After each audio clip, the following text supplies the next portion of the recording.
चंदनवन एक विशालकाय जंगल था। जंगल में सभी प्रकार के जानवर रहते थे। जंगल में मोती नाम का एक हाथी भी रहता था। मोती हाथी का शरीर काफी बड़ा था। एक बार चंदनवन में दूसरे वन से घूमते घूमते एक सियार आया। सियार ने जब मोती हाथी को देखा तब उसे देखकर सियार के मुंह में पानी आने लगा। सियार हाथी को खाने के बारे में सोचने लगा और मन ही मन सियार का शिकार करने की योजना बनाने लगा। सियार सोचने लगा कि यह हाथी बहुत बड़ा है,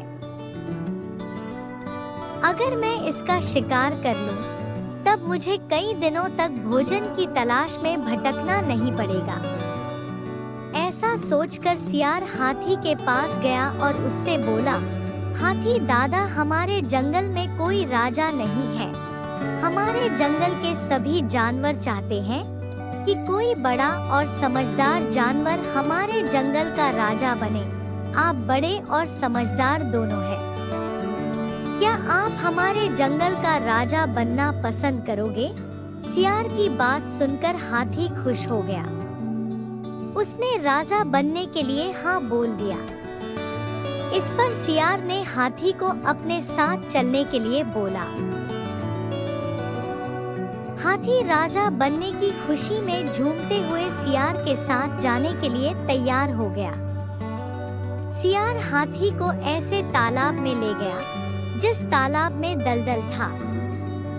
हाथी राजा बनने की खुशी में इतना मस्त था कि वह बिना सोचे तालाब में नहाने उतर गया। जैसे ही हाथी दलदल वाले तालाब में उतरा, हाथी के पैर दलदल में धंसने लगे। उसने सियार से बोला, तुम मुझे कैसे तालाब में ले आए? मेरी मदद करो, मेरे पैर दलदल में धंस गए हैं। हाथी की बात सुनकर सियार जोर जोर से हंसने लगा और हाथी से बोला, मैं तुम्हारा शिकार करना चाहता था, इसलिए मैंने तुमसे राजा बनने की बात का झूठ बोली। अब तुम दलदल में फंसकर मर जाओगे और मैं तुमको अपना भोजन बनाऊंगा।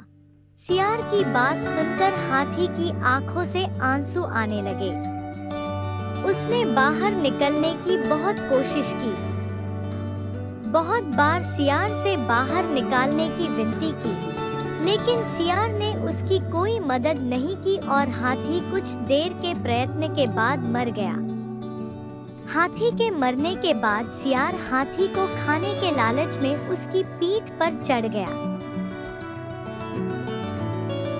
हाथी को खाने के लालच में सियार यह भूल गया कि वह भी हाथी के साथ दलदल में नीचे जाता जा रहा है और अंत में सियार भी हाथी के साथ धीरे धीरे दलदल में धंसकर मर गया। इस कहानी से हमें यह शिक्षा मिलती है कि जो दूसरों के लिए बुरा करता है, उसके साथ भी बुरा होता है। इसलिए हमें जीवन में कभी भी किसी के साथ बुरा नहीं करना चाहिए।